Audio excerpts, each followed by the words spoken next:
அத்தியாயம் 28. அல் கஸஸ், நடந்த செய்திகள். பிஸ்மில்லாஹிர் ரஹ்மானிர் ரஹீம். தாஸீம் மீம். தாஸீம் மீம். தில்க ஆயாத்துல் கிதாபில் முபீன். இவை தெளிவான வேதத்தின் வசனங்கள். நத்லூ அலைக மின் நபஇ மூஸா வ ஃபிர்அவுன பில் ஹக்கி லிகௌமின் யுமினூன். மூசா மற்றும் ஃபிரௌன் பற்றிய உண்மையான செய்தியை நம்பிக்கை கொள்ளும் சமுதாயத்திற்காக உமக்கு கூறுகிறோம். إن فرعون علا في الأرض وجعل أهلها شيعا يستضعف طائفة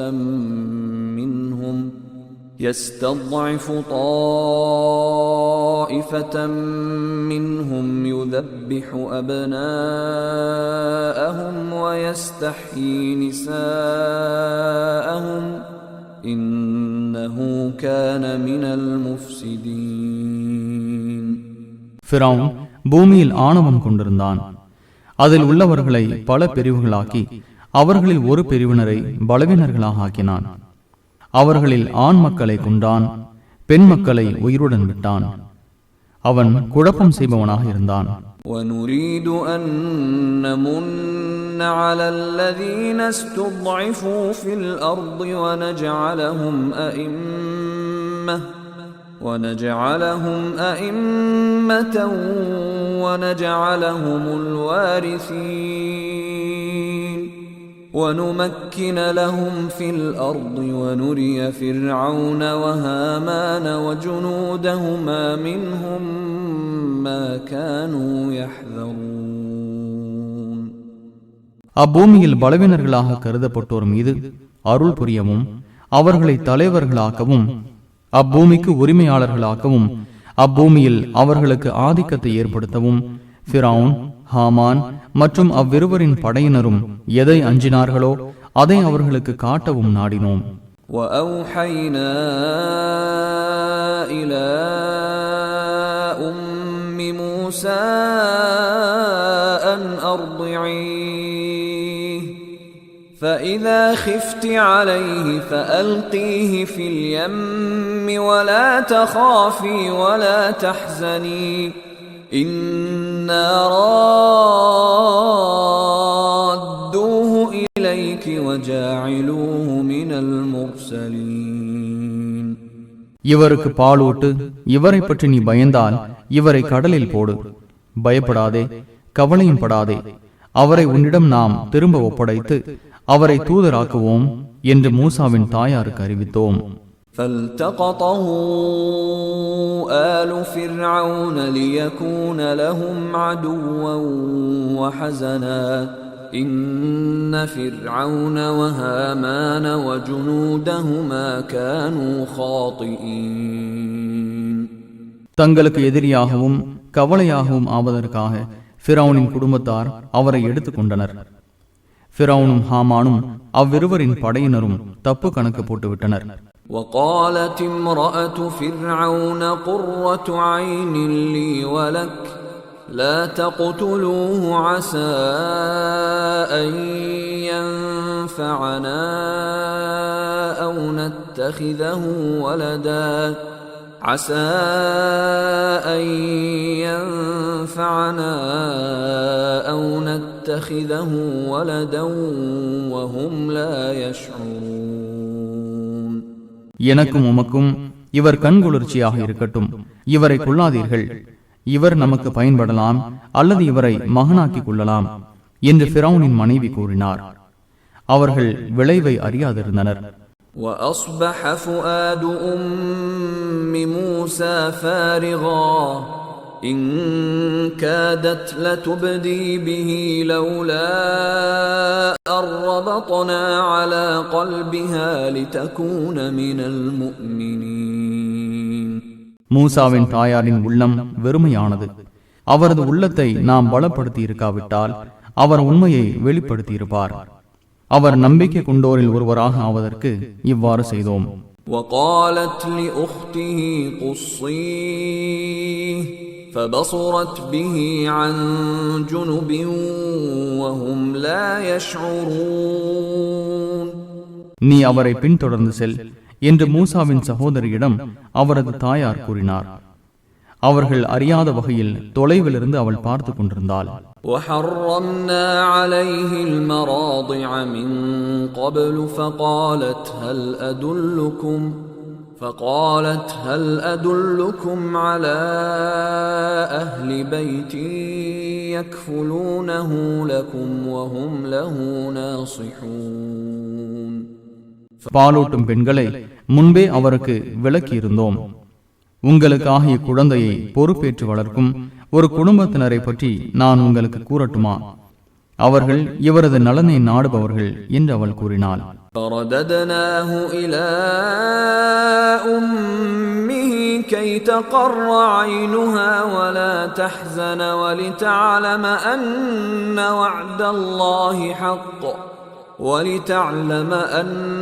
وعد الله حق ولكن أكثرهم لا يعلمون.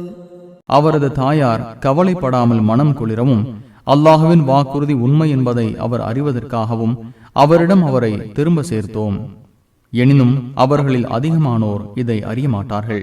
وَلَمَّا بَلَغَ أَشُدَّهُ وَاسْتَوَى آتَيْنَاهُ حُكْمًا وَعِلْمًا وَكَذَلِكَ نَجْزِي الْمُحْسِنِينَ.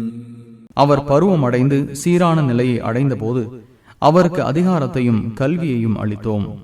நன்மை செய்வோருக்கு இவ்வாறே கூலி வழங்குவோம். وَدَخَلَ الْمَدِينَةَ عَلَى حِينِ غَفْلَةٍ مِّنْ أَهْلِهَا فوجد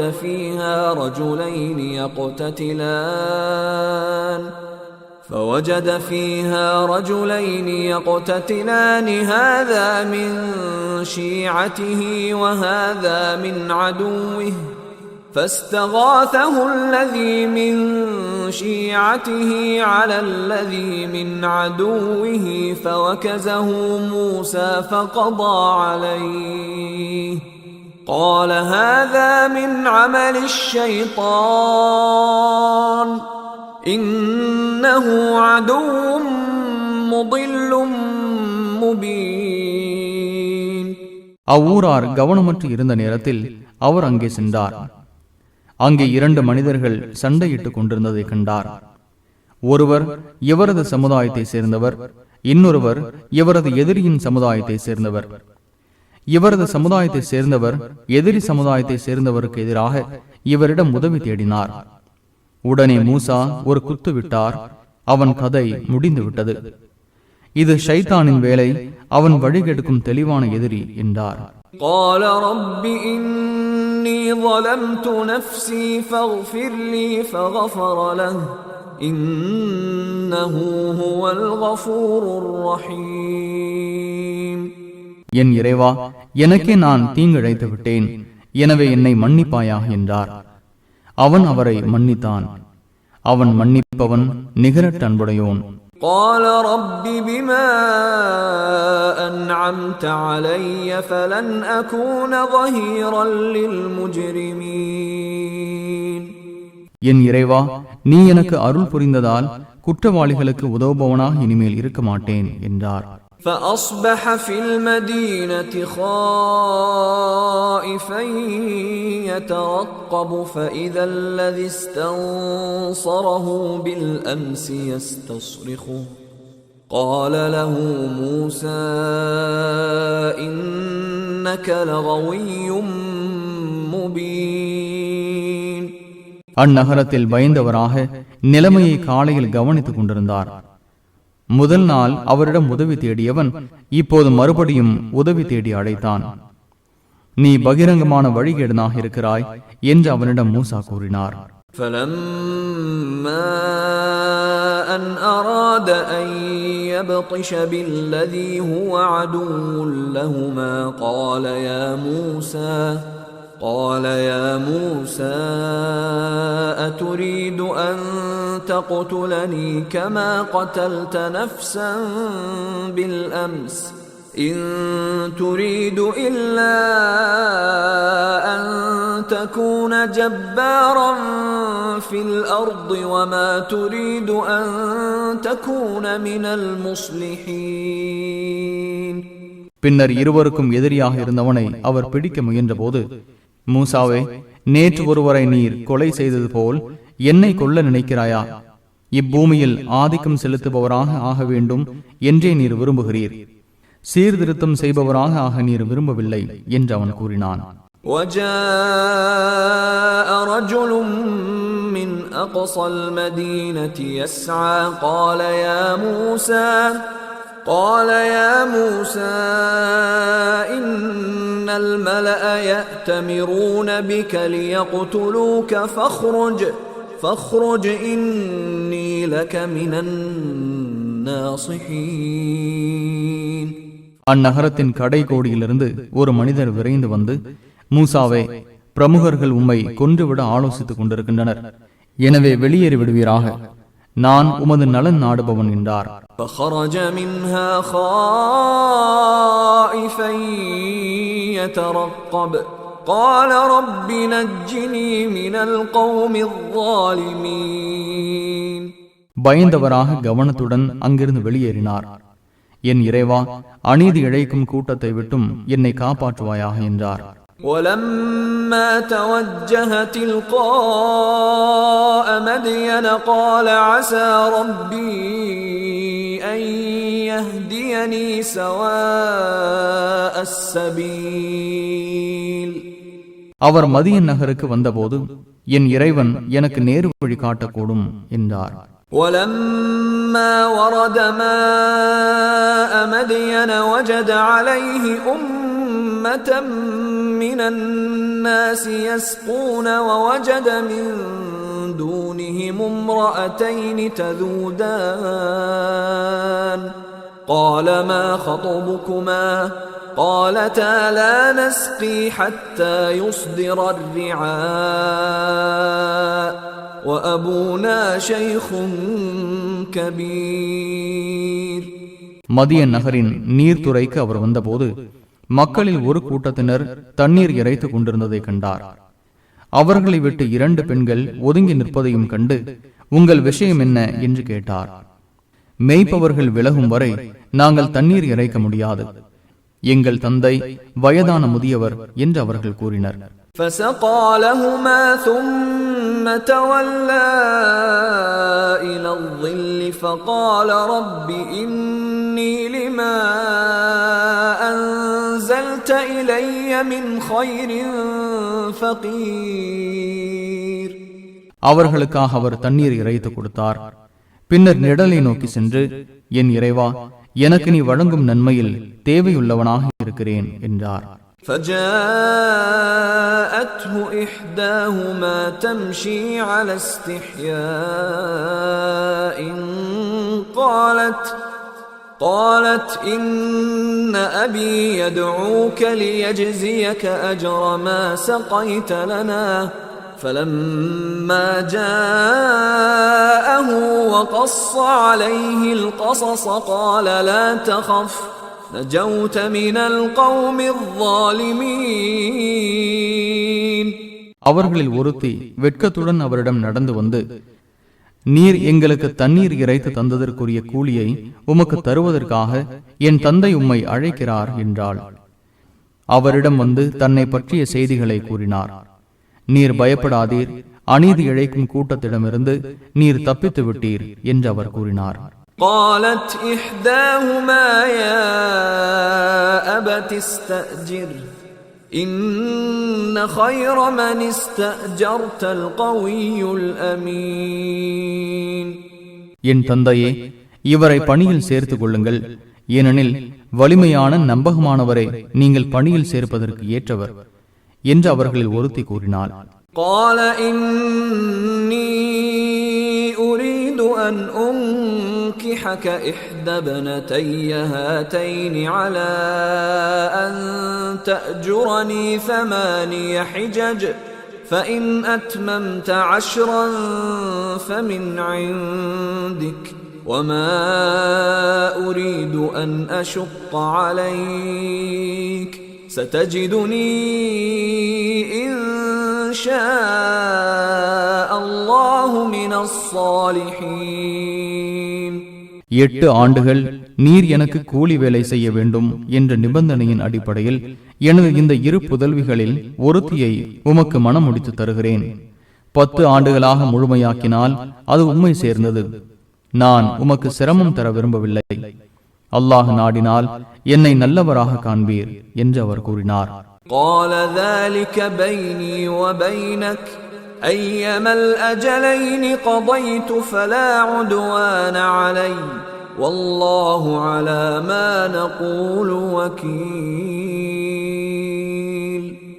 இதுவே எனக்கும் உமக்கும் இடையே உள்ள ஒப்பந்தம்.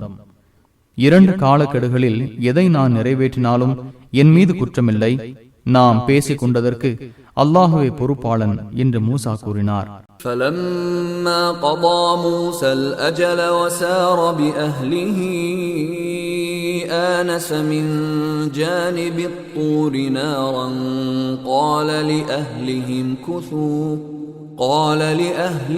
كثوا إني آنست نارا لعلي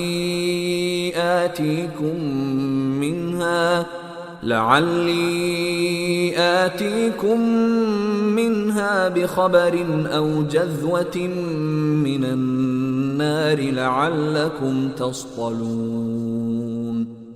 மூசா அந்த காலக்கெடுவை முடித்து தமது குடும்பத்தாருடன் இரவில் பயணம் மேற்கொண்ட போது தூர் மலையின் திசையில் ஒரு நெருப்பை கண்டார். இருங்கள், நான் ஒரு நெருப்பை கண்டேன், அது பற்றிய செய்தியையோ அல்லது நீங்கள் குளிர் காய்வதற்காக அதில் பந்தத்தையோ கொண்டு வருகிறேன் என்று தமது குடும்பத்தாரிடம் கூறினார்.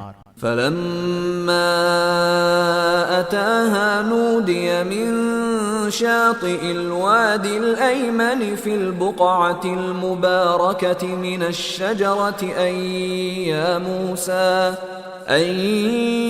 مُوسَى إِنِّي أَنَا اللَّهُ رَبُّ الْعَالَمِينَ.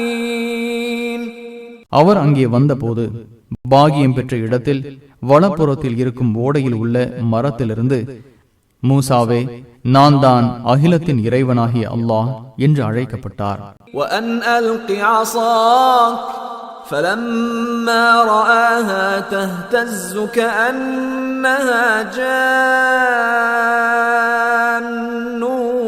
وَلَّى مُدْبِرًا وَلَمْ يُعَقِّبْ يَا مُوسَى أَقْبِلْ وَلَا تَخَفْ إِنَّكَ مِنَ الْآمِنِينَ. உமது கைத்தடியை போடுவீராக என்றான்.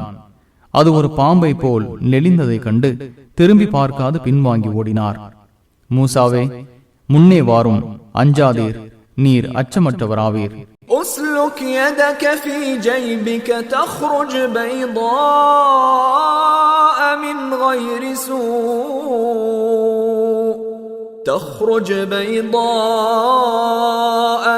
غير سوء واضمم إليك جناحك من الرهب فذلك برهانان من ربك إلى فرعون وملئه إنهم كانوا قوما فاسقين. உமது கையை உமது சட்டை பைக்குள் நுழைப்பீராக. எவ்வித தீங்குமின்றி வெண்மையாக அது வெளிப்படும். பயத்தின் போது உமது விலாப்புறத்தை ஒடுக்கிக் கொள்வீராக. இவ்விரண்டும் இறைவனிடமிருந்து ஃபிரௌனுக்காகவும் அவனது சபையோருக்காகவும் உள்ள 2 சான்றுகள். அவர்கள் குற்றம் புரியும் கூட்டமாக உள்ளனர் என்று இறைவன் கூறினான். قال رب إني قتلت منهم نفسا فأخاف أن يقتلون. என் இறைவா, அவர்களில் ஓர் உயிரை கொன்றுவிட்டேன், எனவே அவர்கள் என்னை கொன்று விடுவார்கள் என அஞ்சுகிறேன் என்று அவர் கூறினார்.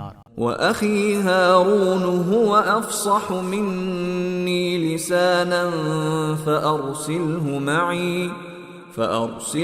معي يرد أن يصدقني إني أخاف أن يكذبون. என் சகோதரர் ஹாரூன் என்னை விட தெளிவாக பேசுபவர். எனவே அவரை என்னுடன் உதவியாக அனுப்பிவை. அவர் என்னை உண்மைப்படுத்துவார். என்னை அவர்கள் பொய்யரென கருதுவார்கள் என்று அஞ்சுகிறேன் என்றும் கூறினார். قال سنشد عضدك بأخيك ونجعل لكما سلطانا فلا يصلون إليكما بآياتنا أنتما ومن اتبعكما الغالبون. சகோதரர் மூலம் உமது தோளை பலப்படுத்துவோம். உங்களுக்கு சான்றை தருவோம். அவர்கள் உங்களை நெருங்க மாட்டார்கள். நமது சான்றுகளுடன் செல்லுங்கள். நீங்கள் இருவரும் உங்களை பின்பற்றியோருமே வெற்றி பெற்றவர்கள் என்று அவன் கூறினான். فَلَمَّا جَاءَهُم مُوسَى بِآيَاتِنَا بَيِّنَاتٍ قالوا ما هذا إلا سحر مفترى وما سمعنا بهذا في آبائنا الأولين. மூசா அவர்களிடம் நமது தெளிவான சான்றுகளை கொண்டு வந்த போது, இது இட்டுக்கட்டப்பட்ட சூனியம் தவிர வேறில்லை. இது பற்றி முன்னோர்களான எங்கள் மூதாதையரிடம் நாங்கள் கேள்விப்படவில்லை என்றனர். وقال موسى ربي أعلم بمن جاء بالهدى من عنده ومن تكون له عاقبة الدار إنه لا يفلح الظالمون. தன்னிடமிருந்து நேரு வழியை கொண்டு வந்தவன் யார் என்பதையும் யாருக்கு நல்ல முடிவு ஏற்படும் என்பதையும் என் இறைவன் நன்கறிந்தவன். அநீதி இழைத்தோர் வெற்றி பெற மாட்டார்கள் என்று மூசா கூறினார். وقال فرعون يا أيها الملأ ما علمت لكم من إله غيري فأوقد لي يا هامان على الطين فاجعل لي صرحا لعلي أطلع إلى إله موسى وإني لأظنه من الكاذبين. பிரமுகர்களே, என்னை தவிர உங்களுக்கு வேறு கடவுளை நான் அறியவில்லை என்று ஃபிரவுன் கூறினான். ஹாமானே, எனக்காக களிமண்ணை சுட்டு எனக்கு ஒரு மாளிகையை கட்டு. அதன் மீது ஏறி மூசாவின் இறைவனை பார்க்க வேண்டும். அவர் பொய்யர் என்றே நான் நினைக்கிறேன் என்றான். واستكبر هو وجنوده في الأرض بغير الحق وظنوا أنهم إلينا لا يرجعون. அவனும் அவனது படையினரும் நியாயமின்றி பூமியில் பெருமை அடித்தனர். நம்மிடம் அவர்கள் திரும்ப கொண்டு வரப்பட மாட்டார்கள் எனவும் நினைத்தனர். فأخذناه وجنوده فنبذناهم في اليم فانظر كيف كان عاقبة الظالمين. எனவே அவனையும் அவனது படையினரையும் தண்டித்தோம். அவர்களை கடலில் எறிந்தோம். அநீதி இழைத்தோரின் முடிவு எப்படி இருந்தது என்று கவனிப்பீராக. وَجَعَلْنَاهُمْ أَئِمَّةً يَدْعُونَ إِلَى النَّارِ وَيَوْمَ الْقِيَامَةِ لَا يُنصَرُونَ. அவர்களை நரகிற்கு அழைக்கும் தலைவர்களாக்கினோம். கியாமத் நாளில் அவர்கள் உதவி செய்யப்பட மாட்டார்கள். وَأَتْبَعْنَاهُمْ فِي هَذِهِ الدُّنْيَا لَعْنَةً وَيَوْمَ الْقِيَامَةِ هُمْ مِنَ الْمَقْبُوحِينَ. இவ்வுலகில் அவர்களுக்கு சாபத்தை தொடர செய்தோம். கியாமத் நாளில் அவர்கள் இழிந்தோரில் இருப்பார்கள். وَلَقَدْ آتَيْنَا مُوسَى الْكِتَابَ مِنْ بَعْدِ مَا أَهْلَكْنَا الْقُرُونَ الْأُولَى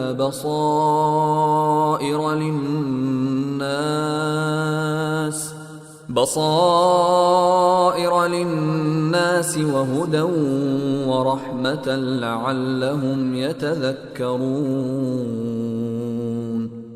முந்தைய தலைமுறையினரை அழித்த பின் அவர்கள் படிப்பினை பெறுவதற்காக மூசாவுக்கு வேதத்தை கொடுத்தோம். அது மனிதர்களுக்கு பாடமாகவும் அருளாகவும் நேரு வழியாகவும் இருக்கிறது. وَمَا كُنْتَ بِجَانِبِ الْغَرْبِيِّ إِذْ قَضَيْنَا إِلَى مُوسَى الْأَمْرَ وَمَا كُنْتَ مِنَ الشَّاهِدِينَ.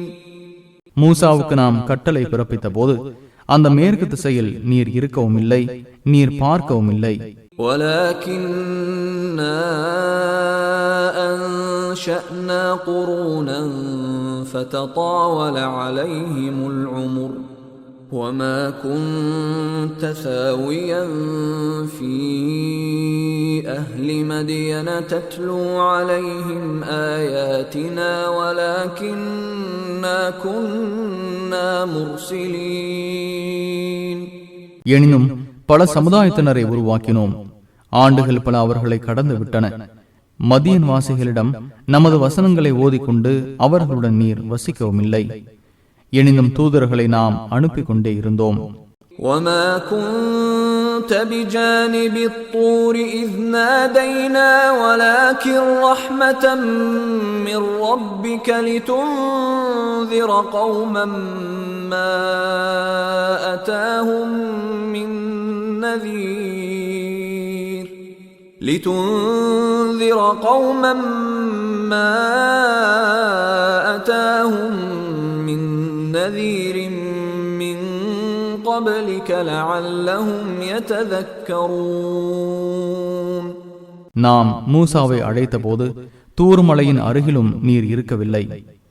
எனினும் இதற்கு முன் எச்சரிக்கை செய்பவர் வராத ஒரு சமுதாயத்துக்கு நீர் எச்சரிக்கை செய்வதற்காகவும் அவர்கள் படிப்பினை பெறுவதற்காகவும் உமது இறைவனின் அருளால் இது கூறப்படுகிறது. وَلَوْلَا أَن تُصِيبَهُم مُّصِيبَةٌ بِمَا قَدَّمَتْ أَيْدِيهِمْ فيقولوا ربنا لولا أرسلت إلينا رسولا فنتبع آياتك ونكون من المؤمنين. அவர்கள் செய்த வினை காரணமாக அவர்களுக்கு ஒரு துன்பம் ஏற்பட்டு, எங்கள் இறைவா, எங்களுக்கு ஒரு தூதரை நீ அனுப்பி இருக்க கூடாதா? அப்போது உனது வசனங்களை பின்பற்றி இருப்போமே, நம்பிக்கை கொண்டிருப்போமே என கூறுவார்கள் என்பது இல்லையானால் உம்மை தூதராக அனுப்பியிருக்க மாட்டோம். فَلَمَّا جَاءَهُمُ الْحَقُّ مِنْ عِنْدِنَا قَالُوا لَوْلَا أُوتِيَ مِثْلَ مَا أُوتِيَ مُوسَى أَوَلَمْ يَكْفُرُوا بِمَا أُوتِيَ مُوسَى مِنْ قَبْلُ قالوا سحران تظاهرا وقالوا إنا بكل كافرون. நம்மிடமிருந்து அவர்களிடம் உண்மை வந்தபோது மூசாவுக்கு கொடுக்கப்பட்டது போன்று இவருக்கும் கொடுக்கப்பட்டிருக்க கூடாதா என கூறுகின்றனர். இதற்கு முன் மூசாவுக்கு கொடுக்கப்பட்டதை அவர்கள் மறுக்கவில்லையா? இரண்டும் ஒன்றை ஒன்று மிஞ்சும் சூனியங்களே என்று கூறுகின்றனர். அனைத்தையும் நாங்கள் மறுக்கிறோம் எனவும் கூறுகின்றனர். قُلْ فَأْتُوا بِكِتَابٍ مِّنْ عِندِ اللَّهِ هُوَ أَهْدَى مِنْهُمَا أَتَّبِعْهُ إِن كُنتُمْ صَادِقِينَ. நீங்கள் உண்மையாளர்களாக இருந்தால் அவ்விரண்டை விட நேர்வழி காட்டக்கூடிய வேதத்தை அல்லாஹ்விடமிருந்து கொண்டு வாருங்கள், அதை பின்பற்றுகிறேன் என்று கூறுகிறார்கள். فَإِن لَّمْ يَسْتَجِيبُوا لَكَ فَاعْلَمْ أَنَّمَا يَتَّبِعُونَ أَهْوَاءَهُمْ وَمَنْ أَضَلُّ مِمَّنِ اتَّبَعَ هَوَاهُ بِغَيْرِ هُدًى مِّنَ اللَّهِ إِنَّ اللَّهَ لَا يَهْدِي الْقَوْمَ الظَّالِمِينَ. அவர்கள் உமக்கு பதிலளிக்காவிட்டால் அவர்கள் தமது மனோ இச்சைகளையே பின்பற்றுகின்றனர் என்பதை அறிந்து கொள்வீராக. அல்லாஹ்விடமிருந்து கிடைத்த நேரு வழியின்றி தனது மனோ இச்சையை பின்பற்றியவனை விட வழிகெட்டவன் யார்? அல்லாஹ் அநீதி இழைக்கும் கூட்டத்திற்கு நேரு வழி காட்ட மாட்டான். وَلَقَدْ وَصَّلْنَا لَهُمُ الْقَوْلَ لَعَلَّهُمْ يَتَذَكَّرُونَ அவர்கள் படிப்பினை பெறுவதற்காக இச்செய்தியை அவர்களுக்கு கிடைக்க செய்தோம். الَّذِينَ آتَيْنَاهُمُ الْكِتَابَ مِنْ قَبْلِهِ هُمْ بِهِ يُؤْمِنُونَ இதற்கு முன் நாம் யாருக்கு வேதத்தை வழங்கினோமோ அவர்களை இதை நம்புகின்றனர். وَإِذَا يُتْلَى عَلَيْهِمْ قَالُوا آمَنَّا بِهِ إِنَّهُ الْحَقُّ مِنْ رَبِّنَا إِنَّا كُنَّا مِنْ قَبْلِهِ مُسْلِمِينَ அவர்களுக்கு ஓதி காட்டப்படும் போது இதை நம்பினோம், இது நமது இறைவனிடமிருந்து வந்த உண்மை, இதற்கு முன்னரே நாங்கள் முஸ்லிம்களாக இருந்தோம் என்று கூறுகின்றனர். أُولَئِكَ يُؤْتَوْنَ أَجْرَهُمْ مَرَّتَيْنِ بِمَا صَبَرُوا وَيَدْرَؤُونَ بِالْحَسَنَةِ السَّيِّئَةَ وَمِمَّا رَزَقْنَاهُمْ يُنْفِقُونَ அவர்கள் சகித்து கொண்டதாலும் நன்மையின் மூலம் தீமையை தடுத்ததாலும் அவர்களுக்கு நாம் வழங்கியதை நல்வழியில் செலவிட்டதாலும் அவர்களுக்கு 2 தடவை அவர்களின் கூலிகள் வழங்கப்படும். وَإِذَا سَمِعُوا اللَّغْوَ أَعْرَضُوا عَنْهُ وَقَالُوا لَنَا أَعْمَالُنَا وَلَكُمْ أَعْمَالُكُمْ سَلَامٌ عَلَيْكُمْ لَا نَبْتَغِي الْجَاهِلِينَ வீணானவற்றை அவர்கள் செவியுறும் போது அதை அலட்சியம் செய்கின்றனர். எங்கள் செயல்கள் எங்களுக்கு, உங்கள் செயல்கள் உங்களுக்கு, உங்கள் மீது சலாம் உண்டாகட்டும், அறிவியனர்களை விரும்ப மாட்டோம் எனவும் கூறுகின்றனர். إِنَّكَ لَا تَهْدِي مَنْ أَحْبَبْتَ وَلَكِنَّ اللَّهَ يَهْدِي مَنْ يَشَاءُ وَهُوَ أَعْلَمُ بِالْمُهْتَدِينَ முகமதே, நீர் விரும்பியோரை உம்மால் நேர் வழியில் செலுத்த முடியாது. மாறாக தான் நாடியோருக்கு அல்லாஹ் நேர் வழி காட்டுகிறான். அவன் நேர் வழி பெற்றோரை நன்கறிந்தவன். وَقَالُوا إِن نَّتَّبِعِ الْهُدَى مَعَكَ نُتَخَطَّفْ مِنْ أَرْضِنَا أَوَلَمْ نُمَكِّنْ لَهُمْ حَرَمًا آمِنًا يُجْبَى إِلَيْهِ ثَمَرَاتُ كُلِّ شَيْءٍ رِزْقًا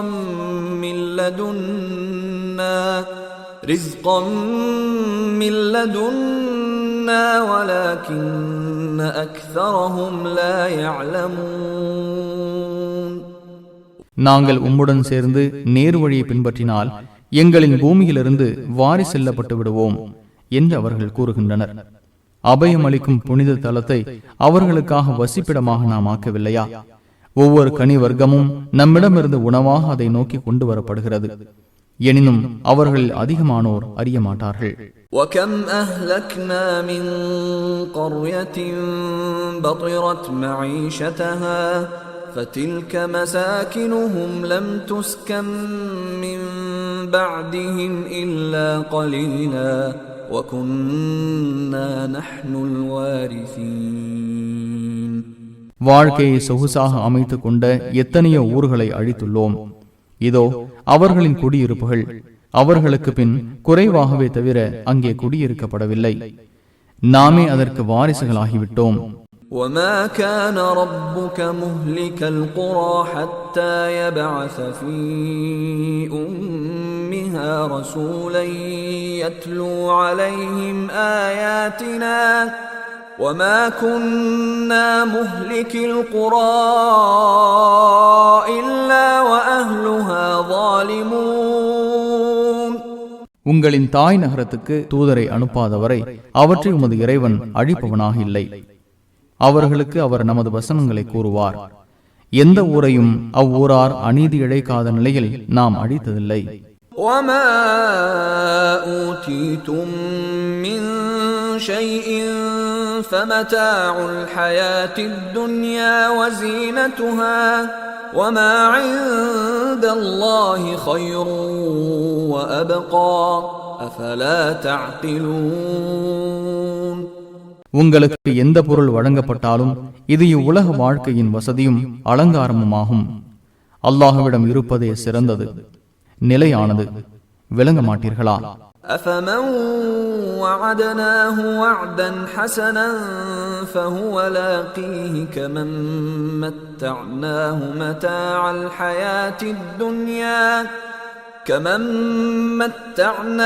متاع الحياة الدنيا ثم هو يوم القيامة من المحضرين. நாம் அழகிய வாக்குறுதி அளித்து அதை மறுமையில் அடையவிருப்பவர் இவ்வுலக வாழ்க்கையின் வசதிகளை நாம் யாருக்கு வழங்கினோமோ அவனை போன்றவரா? அவன் கியாமத் நாளில் இறைவன் முன் நிறுத்தப்படக்கூடியவன். وَيَوْمَ يُنَادِيهِمْ فَيَقُولُ أَيْنَ شُرَكَائِيَ الَّذِينَ كُنتُمْ تَزْعُمُونَ. அவன் அவர்களை அழைக்கும் நாளில் எனக்கு இணையாக நீங்கள் கருதியோர் எங்கே என்று கேட்பான். قال الذين حق عليهم القول ربنا هؤلاء الذين أغويناهم كما غوينا تبرأنا إليك ما كانوا إيانا يعبدون. யாருக்கு எதிராக தீர்ப்பு உறுதியாகிவிட்டதோ அவர்கள், எங்கள் இறைவா, இவர்களைத்தான் நாங்கள் வழிகெடுத்தோம், நாங்கள் வழிகெட்டது போலவே இவர்களையும் வழிகெடுத்தோம், அதிலிருந்து விலகி உன்னை நோக்கி திரும்புகிறோம், அவர்கள் எங்களை வணங்கவில்லை என்று கூறுவார்கள். وَقِيلَ ادْعُوا شُرَكَاءَكُمْ فَدَعَوْهُمْ فَلَمْ يَسْتَجِيبُوا لَهُمْ وَرَأَوُا الْعَذَابَ لَوْ أَنَّهُمْ كَانُوا يَهْتَدُونَ. உங்கள் தெய்வங்களை அழையுங்கள் என்று கூறப்படும். அவர்களை அழைப்பார்கள், ஆனால் அவர்கள் இவர்களுக்கு பதில் அளிக்க மாட்டார்கள், வேதனையும் காண்பார்கள். இவர்கள் நேர்வழி சென்றிருக்க கூடாதா? وَيَوْمَ يُنَادِيهِمْ فَيَقُولُ مَاذَا أَجَبْتُمُ الْمُرْسَلِينَ. அவன் அவர்களை அழைக்கும் நாளில் தூதர்களுக்கு என்ன பதில் கூறினீர்கள் என்று கேட்பான். فَعَمِيَتْ عَلَيْهِمُ الْأَنْبَاءُ يَوْمَئِذٍ فَهُمْ لَا يَتَسَاءَلُونَ. செய்திகள் அந்நாளில் அவர்களுக்கு மறந்துவிடும். எனவே அவர்கள் ஒருவரை ஒருவர் விசாரித்துக் கொள்ள மாட்டார்கள். فَأَمَّا مَنْ تَابَ وَآمَنَ وَعَمِلَ صَالِحًا فَعَسَى أَنْ يَكُونَ مِنَ الْمُفْلِحِينَ. திருந்தி நம்பிக்கை கொண்டு நல்லறம் செய்வோரே வெற்றி பெற்றோராவர். وَرَبُّكَ يَخْلُقُ مَا يَشَاءُ وَيَخْتَارُ مَا كَانَ لَهُمُ الْخِيَرَةُ سُبْحَانَ اللَّهِ وَتَعَالَى عَمَّا يُشْرِكُونَ. தான் நாடியதை உமது இறைவன் படைப்பான், தேர்வு செய்வான். அவர்களுக்கு எந்த உரிமையும் இல்லை. அல்லாஹ் தூயவன், அவர்கள் இணை கற்பிப்பவற்றை விட்டும் அவன் உயர்ந்தவன். وَرَبُّكَ يَعْلَمُ مَا تُكِنُّ صُدُورُهُمْ وَمَا يُعْلِنُونَ. அவர்களின் உள்ளங்கள் மறைப்பதையும் அவர்கள் வெளிப்படுத்துவதையும் உமது இறைவன் அறிகிறான். وَهُوَ اللَّهُ لَا إِلَهَ إِلَّا هُوَ لَهُ الْحَمْدُ فِي الْأُولَى وَالْآخِرَةِ وَلَهُ الْحُكْمُ وَإِلَيْهِ تُرْجَعُونَ. அவனே அல்லாஹ், அவனை தவிர வணக்கத்திற்குரியவன் வேறு யாருமில்லை. இவ்வுலகிலும் மறுமையிலும் புகழ் அவனுக்கே உரியது, அதிகாரமும் அவனுக்கே. அவனிடமே நீங்கள் திரும்ப கொண்டு வரப்படுவீர்கள். قُلْ أَرَأَيْتُمْ إِنْ جَعَلَ اللَّهُ عَلَيْكُمُ اللَّيْلَ سَرْمَدًا إِلَى يَوْمِ الْقِيَامَةِ مَنْ إِلَهٌ غَيْرُ اللَّهِ يَأْتِيكُمْ بِضِيَاءٍ أفلا تسمعون கியாமத் நாள் வரை இரவை உங்களுக்கு அல்லாஹ் நிரந்தரமாக்கிவிட்டால் அல்லாஹுவை என்று உங்களுக்கு ஒளியை கொண்டு வரும் இறைவன் யார் என்பதற்கு பதில் சொல்லுங்கள். செவியுற மாட்டீர்களா என்று கேட்பீராக. قُلْ أَرَأَيْتُمْ إِنْ جَعَلَ اللَّهُ عَلَيْكُمُ النَّهَارَ سَرْمَدًا إِلَى يَوْمِ الْقِيَامَةِ مَنْ إِلَٰهٌ غَيْرُ اللَّهِ يَأْتِيكُمْ بِلَيْلٍ مَنْ إِلَٰهٌ غَيْرُ اللَّهِ يَأْتِيكُمْ بِلَيْلٍ تَسْكُنُونَ فِيهِ أَفَلَا تُبْصِرُونَ கியாமத் நாள் வரை பகலை உங்களுக்கு அல்லாஹ் நிரந்தரமாக்கிவிட்டால் அல்லாஹு என்று நீங்கள் அமைதி பெறும் இரவை உங்களுக்கு கொண்டு வரும் இறைவன் யார் என்பதற்கு பதில் சொல்லுங்கள். சிந்திக்க மாட்டீர்களா என்று கேட்பீராக. وَمِنْ رَحْمَتِهِ جَعَلَ لَكُمُ اللَّيْلَ وَالنَّهَارَ لِتَسْكُنُوا فِيهِ وَلِتَبْتَغُوا مِنْ فَضْلِهِ وَلَعَلَّكُمْ تَشْكُرُونَ நீங்கள் அமைதி பெறவும் அவனது அருளை தேடவும் நீங்கள் நன்றி செலுத்தவும் இரவு பகலை ஏற்படுத்தியிருப்பது அவனது அருளில் உள்ளது. وَيَوْمَ يُنَادِيهِمْ فَيَقُولُ أَيْنَ شُرَكَائِيَ الَّذِينَ كُنْتُمْ تَزْعُمُونَ அவர்களை அவன் அழைக்கும் நாளில் எனக்கு இணையாக நீங்கள் கருதியோர் எங்கே என்று கேட்பான். وَنَزَعْنَا مِنْ كُلِّ أُمَّةٍ شَهِيدًا فَقُلْنَا هَاتُوا بُرْهَانَكُمْ فَعَلِمُوا أَنَّ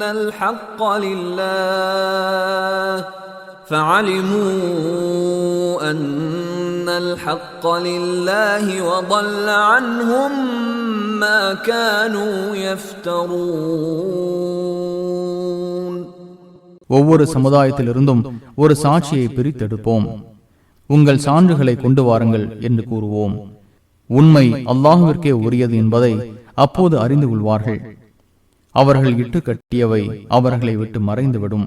إن قارون كان من قوم موسى فبغى عليهم وآتيناه من الكنوز ما إن مفاتحه لتنوء بالعصبة أولي القوة إذ قال له قومه لا تفرح إن الله لا يحب الفرحين காரூன் மூசாவின் சமுதாயத்தில் ஒருவனாக இருந்தான். அவர்களுக்கு அநீதி இழைத்தான். அவனுக்கு கருவூலங்களை வழங்கினோம். அவற்றின் சாவிகளை சுமப்பது வலிமை மிக்க கூட்டத்தினருக்கு சிரமமாக இருக்கும். மமதை கொள்ளாதே, மமதை கொள்வோரை அல்லாஹ் விரும்ப மாட்டான் என்று அவனிடம் அவனது சமுதாயத்தினர் கூறியதை நினைவூட்டுவீராக. وَابْتَغِ فِيمَا آتَاكَ اللَّهُ الدَّارَ الْآخِرَةَ وَلَا تَنْسَ نَصِيبَكَ مِنَ الدُّنْيَا وَأَحْسِنْ كَمَا أَحْسَنَ اللَّهُ إِلَيْكَ وَلَا تَبْغِ الْفَسَادَ فِي الْأَرْضِ إِنَّ اللَّهَ لَا يُحِبُّ الْمُفْسِدِينَ அல்லாஹ் உனக்கு தந்தவற்றில் மறுமை வாழ்வை தேடு. இவ்வுலகில் உன் கடமையை மறந்து விடாதே. அல்லாஹ் உனக்கு நல்லுதவி செய்தது போல் நீயும் நல்லுதவி செய். பூமியில் குழப்பத்தை தேடாதே. குழப்பம் செய்வோரை அல்லாஹ் விரும்ப மாட்டான். قال إنما أوتيته على علم عندي أولم يعلم أن الله قد أهلك من قبله من القرون من هو أشد منه قوة وأكثر جمعا ولا يسأل عن ذنوبهم المجرمون என்னிடம் உள்ள அறிவின் காரணமாகவே இது எனக்கு தரப்பட்டுள்ளது என்று அவன் கூறினான். இவனை விட அதிக வலிமையும் ஆள்பலமும் கொண்ட பல தலைமுறையினரை இவனுக்கு முன்பு அல்லாஹ் அழித்திருக்கிறான் என்பதை இவன் அறியவில்லையா? அவர்களின் பாவங்கள் பற்றி இக்குற்றவாளிகள் விசாரிக்கப்பட மாட்டார்கள். فخرج على قومه في زينته قال الذين يريدون الحياة الدنيا يا ليت لنا مثل ما أوتي قارون إنه لذو حظ عظيم. தனது அலங்காரத்துடன் அவன் தனது சமுதாயத்திடம் சென்றான். காரூனுக்கு கொடுக்கப்பட்டது போன்று நமக்கும் கொடுக்கப்பட்டிருக்க கூடாதா? அவன் பெரும் பாக்கியமுடையவனாக இருக்கிறான் என்று இவ்வுலக வாழ்க்கையை விரும்புவோர் கூறினர். وقال الذين أوتوا العلم ويلكم ثواب الله خير لمن آمن وعمل صالحا ولا يلقاها إلا الصابرون. உங்களுக்கு கேடுதான், நம்பிக்கை கொண்டு நல்லறம் செய்தவருக்கு அல்லாஹ்வின் கூலிதான் சிறந்தது. பொறுமையாளர்கள் தவிர மற்றவர்களுக்கு அது வழங்கப்படாது என்று கல்வி வழங்கப்பட்டோர் கூறினர். فخسفنا به وبداره الأرض فما كان له من فئة ينصرونه من دون الله وما كان من المنتصرين. அவனை அவனது வீட்டோடு சேர்த்து பூமிக்குள் புதைய செய்தோம். அல்லாஹுவை அன்றி அவனுக்கு உதவி செய்யும் ஒரு கூட்டத்தினரும் இருக்கவில்லை. அவன் உதவி பெறுபவனாகவும் இல்லை. وأصبح الذين تمنوا مكانه بالأمس يقولون ويكأن الله يبسط الرزق لمن يشاء من عباده ويقدر لولا أمن الله علينا لخسف بنا ويكأنه لا يفلح الكافرون. அந்தோ தனது அடியார்களில் தான் நாடியோருக்கு செல்வத்தை அல்லாஹ் தாராளமாக வழங்குகிறான், குறைத்தும் வழங்குகிறான். அல்லாஹ் நம்மீது அருள் புரிந்திருக்காவிட்டால் நம்மையும் பூமியில் புதைய செய்திருப்பான். அந்தோ ஏக இறைவனை மறுப்போர் வெற்றி பெற மாட்டார்கள் என்று முதல் நாள் அவனது நிலைமைக்கு ஆசைப்பட்டோர் அன்று காலையில் கூறலானார்கள். تلك الدار الآخرة نجعلها للذين لا يريدون علوا في الأرض ولا فسادا والعاقبة للمتقين. பூமியில் ஆணவத்தையும் குழப்பத்தையும் விரும்பாதவர்களுக்காக அந்த மறுமை வாழ்வை ஏற்படுத்தியுள்ளோம். நல்ல முடிவு இறைவனை அஞ்சுவோருக்கே. من جاء بالحسنة فله خير منها ومن جاء بالسيئة فلا يجزى الذين عملوا السيئات إلا ما كانوا يعملون. நன்மையை கொண்டு வருவோருக்கு அதைவிட சிறந்தது உண்டு. தீமையை கொண்டு வருவோருக்கு அவர்கள் செய்ததை தவிர வேறு எதுவும் கூலி கொடுக்கப்படாது. இன்னல்லதீ ஃபரத அலைக்கல் குர்ஆன லராதுக இலா மஆத் குர் ரப்பி அஅலமு மன் ஜாஅ பில் ஹுதா வ மன் ஹுவ ஃபீ ضلالin முபீன். முஹம்மதே, உமக்கு இந்த குர்ஆனை விதித்தவன் உம்மை வந்த இடத்திலேயே மீண்டும் சேர்ப்பவன். நேரு வழியை கொண்டு வந்தவன் யார், தெளிவான வழிகேட்டில் உள்ளவன் யார் என்பதை என் இறைவன் நன்கறிந்தவன் என்று கூறுகிறாக.